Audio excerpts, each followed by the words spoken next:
Halloween or Halloween, a contraction of All Hallows Evening, 5, also known as Allhalloween, 6, All Hallows Eve, 7, or All Saints' Eve, 8, is a celebration observed in many countries on 31st of October, the eve of the Western Christian feast of All Hallows Day. It begins the observance of Allhallowtide, 9, the time in the liturgical year dedicated to remembering the dead, including saints, hallows, martyrs, and all the faithful departed. 10-11. One theory holds that many Halloween traditions may have been influenced by ancient Celtic harvest festivals, particularly the Gaelic festival Samhain, which may have had pagan roots. 12, 13, 14, 15. Some scholars hold that Samhain may have been Christianized as All Hallows Day, along with its eve, by the early church. 16. Other academics believe, however, that Halloween began solely as a Christian holiday, being the vigil of All Hallows Day. 17, 18, 19, 20. Halloween activities include trick-or-treating, or the related guising and souling, attending Halloween costume parties, carving pumpkins into jack-o'-lanterns, lighting bonfires, apple bobbing, divination games, playing pranks, visiting haunted attractions, telling scary stories, as well as watching horror films. 21.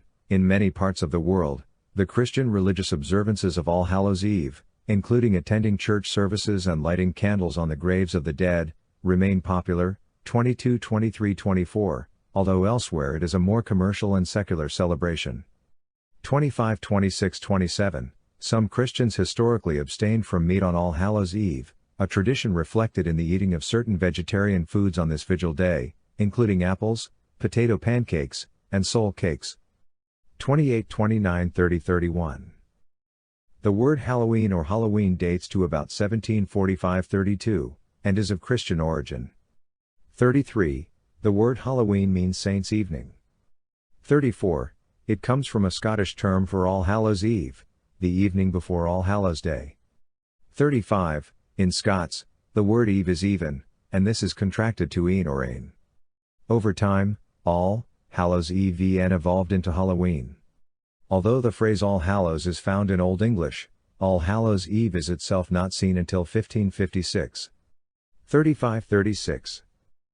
Today's Halloween customs are thought to have been influenced by folk customs and beliefs from the Celtic-speaking countries, some of which are believed to have pagan roots.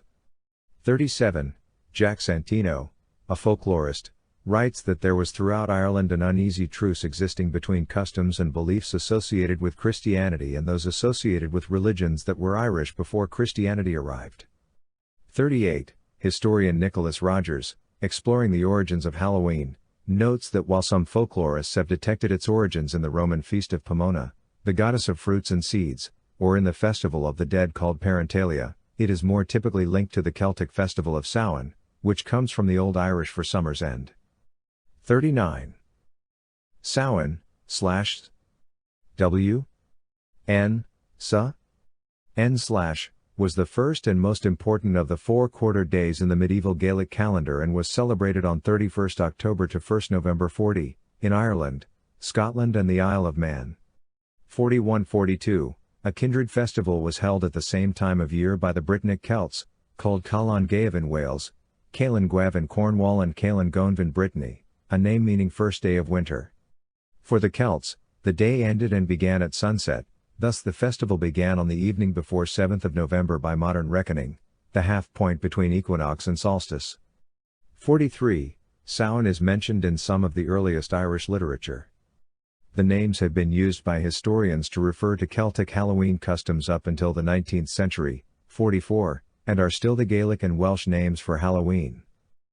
Samhain marked the end of the harvest season and the beginning of winter or the darker half of the year. 45-46, like Beltane/Calan Mai, it was seen as a liminal time, when the boundary between this world and the other world thinned.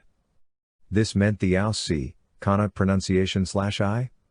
S apostrophe question mark I question mark slash S she, Munster/ES?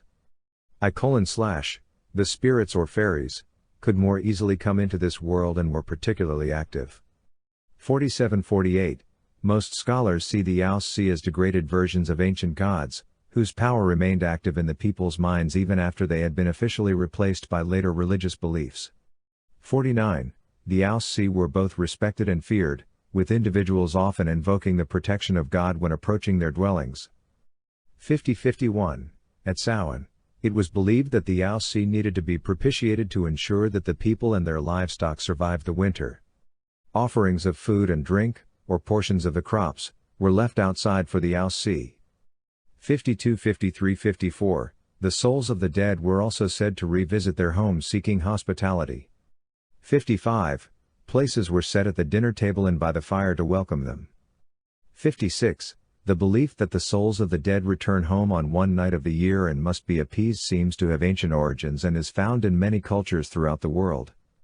57, in 19th century Ireland, candles would be lit and prayers formally offered for the souls of the dead. After this the eating, drinking, and games would begin. 58. Throughout Ireland and Britain, the household festivities included rituals and games intended to foretell one's future, especially regarding death and marriage. 59. Apples and nuts were often used in these divination rituals. They included apple bobbing, nut roasting, scrying or mirror gazing, pouring molten lead or egg whites into water, dream interpretation, and others. 60. Special bonfires were lit and there were rituals involving them. Their flames, smoke and ashes were deemed to have protective and cleansing powers, and were also used for divination.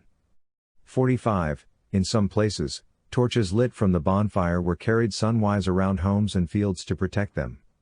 44. It is suggested that the fires were a kind of imitative or sympathetic magic, they mimicked the sun, helping the powers of growth and holding back the decay and darkness of winter. 56-61-62. In Scotland, these bonfires and divination games were banned by the church elders in some parishes.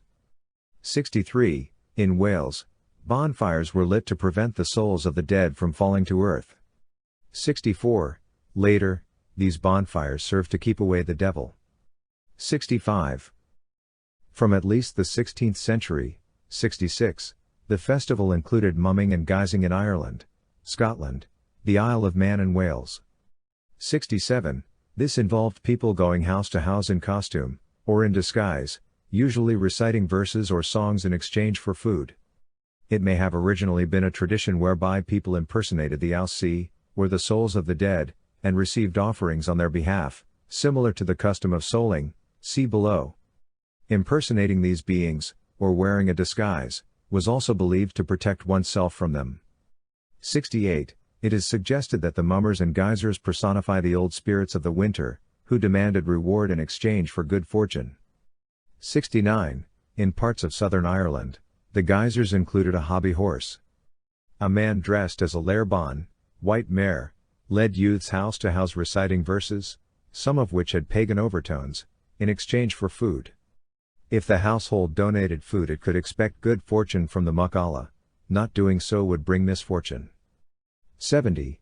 In Scotland, youths went house to house with masked, painted or blackened faces, often threatening to do mischief if they were not welcomed. 67. F. Marion McNeill suggests the ancient festival included people in costume representing the spirits, and that faces were marked, or blackened, with ashes taken from the sacred bonfire.